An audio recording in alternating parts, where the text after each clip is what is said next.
Praise the lord.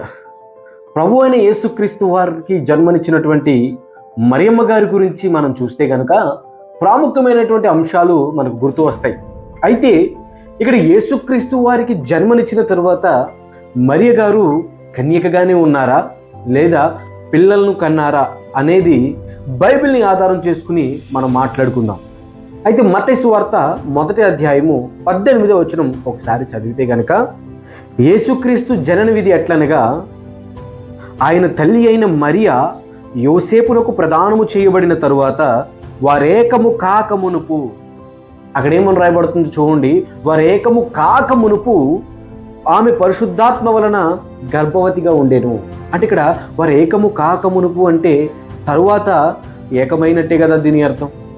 సరే, ఈ ఒక్కదాన్నే కాకుండా ఇంకా మరికొన్ని రిఫరెన్సెస్ని మనం చూద్దాం. మత్తయి సువార్త 13వ అధ్యాయము 55వ వచనం చదువుదాం. అతడు వడ్లవాని కుమారుడు కాడా? అతని తల్లి పేరు మరియ కాదా? యాకోబు, యోసేపు, సీమోను, యూదా అనువారు అతని సోదరులు కారా? ఇతని సోదరీమణులందరూ మనతోనే ఉన్నారు కారా?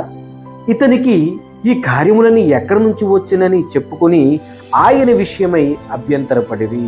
యేసుక్రీస్తు వారు అక్కడ ఉపమానములను వాటిని బోధిస్తూ ఉన్నప్పుడు అక్కడున్న కొంతమంది, అక్కడున్న సమాజపు, అక్కడున్న పెద్దలు కొంతమంది ఏం మాట్లాడుకుంటున్నారు?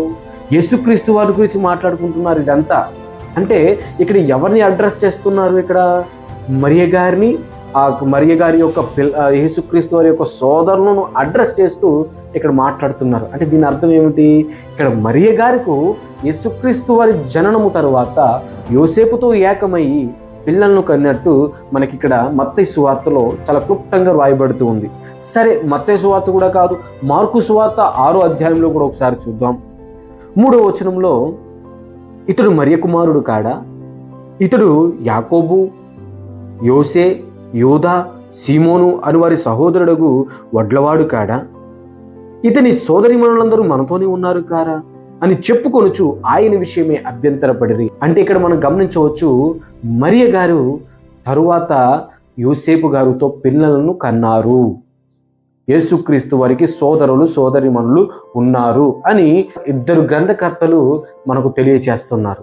ఇక్కడ మనం ఇంకోటి గమనించు, యోహాను పత్రికలో కూడా చూస్తే ఒక మాట చూడండి. యోహాను సువార్త 7వ అధ్యాయము 5వ వచనంలో, ఆయన సహోదరులైనను ఆయన యందు విశ్వాసం ఉంచలేదు.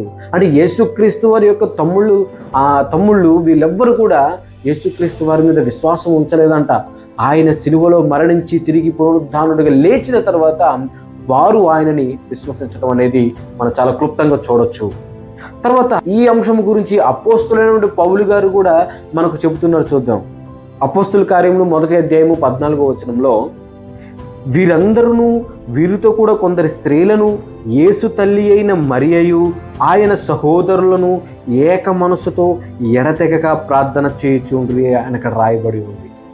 ఇక్కడ అపోస్తులైన పౌలు గారు కూడా వారి యొక్క సోదరులను అడ్రస్ చేస్తూ చెప్తున్నాడు. ఇంకొక రిఫరెన్స్ను కూడా మనం చూస్తే 1 కొరింథీయులకు రాసిన పత్రిక 9వ అధ్యాయము 5వ వచనంలో, తక్కిన అపోస్తుల వలెను ప్రభు యొక్క సహోదరుల వలెను కెఫా వలెను విశ్వాసురాలైన భార్యను వెంట పెట్టుకుని తిరుగుటకు మాకు అధికారం లేదా అని ఇక్కడ స్వార్థ ప్రకటించడానికి యేసుక్రీస్తు వారి యొక్క సహోదరులు కూడా ఆయన పునరుద్ధానం తర్వాత ఆయన నమ్మటం, ఆయన విశ్వసించటం మనం ఇక్కడ చూస్తున్నాం. అదే రీతిగా ఆయన మేడగదిలో కూడా మరియ గారు, అలాగే ఆవిడ యొక్క పిల్లలు వీరందరూ కలిసి ఆయన్ని స్తుతించడం, ఆరాధించడం, ఈ అంశాలు ఈ రిఫరెన్స్లో మనం చూస్తే చాలా క్లుప్తంగా మనకు అర్థమవుతుంది.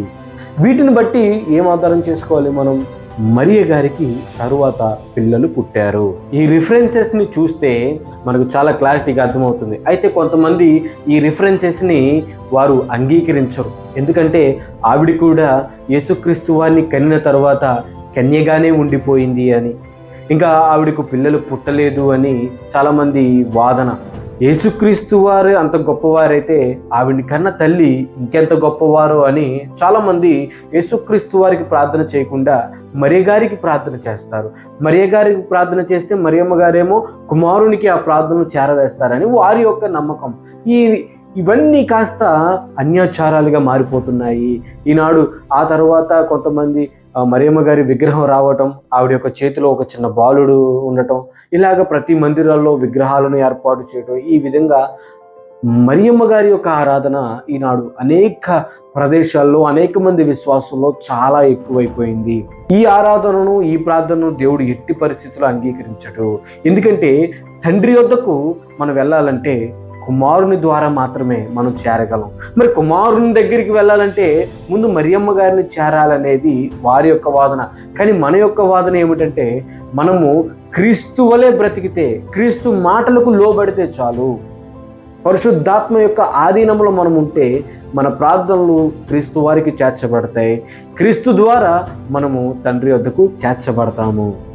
ఈ మరియమ్మ గారి ఆరాధన కాస్త ఎలా మారిపోయిందంటే, అక్కడున్న విగ్రహాలను పూజించడం, విగ్రహాలకు అగరబత్తులు పెట్టడం, ఆ విగ్రహాలకు దండలు వేయడం, అరటికాయలు తీసుకువెళ్ళి అక్కడ పెట్టడం, కొబ్బరికాయలు కొట్టడం, అక్కడికి వెళ్ళి మొక్కులు ఇవ్వటం, మళ్ళీ ఆ యొక్క మరియమ్మ గారి పేరుతో మాలలు ధరించుకోవటం, ఇవన్నీ బైబిల్లో మనకి ఎక్కడ కనిపించవు. దాన్ని అర్థం చేసుకుని అన్యాచారాల వలె కాకోకుండా దేవుని యొక్క వాక్యం మనకి ఏమి బోధిస్తుందో, ఏ రీతిగా మనల్ని బ్రతకమని చెబుతుందో, ఏ రీతిగా మనల్ని ప్రార్థన చేయమని చెబుతుందో ఆ రీతిగానే మనం చేద్దాము. ఇతరుల మాటల ప్రకారము, ఇతరుల ఆచారాల ప్రకారం కాకుండా పరిపూర్ణమైన పరిశుద్ధాత్మ చేత మనం నింపబడేలాగున దేవుని యొక్క వాక్యాన్ని వెంబడించి గనక, క్రీస్తును వెంబడించి మనం నిత్యరాజ్యానికి చేరుకుందాం. అట్టి కృప ధన్యత దేవుడు మనందరికీ అనుగ్రహించునుగాక. ఆమేన్.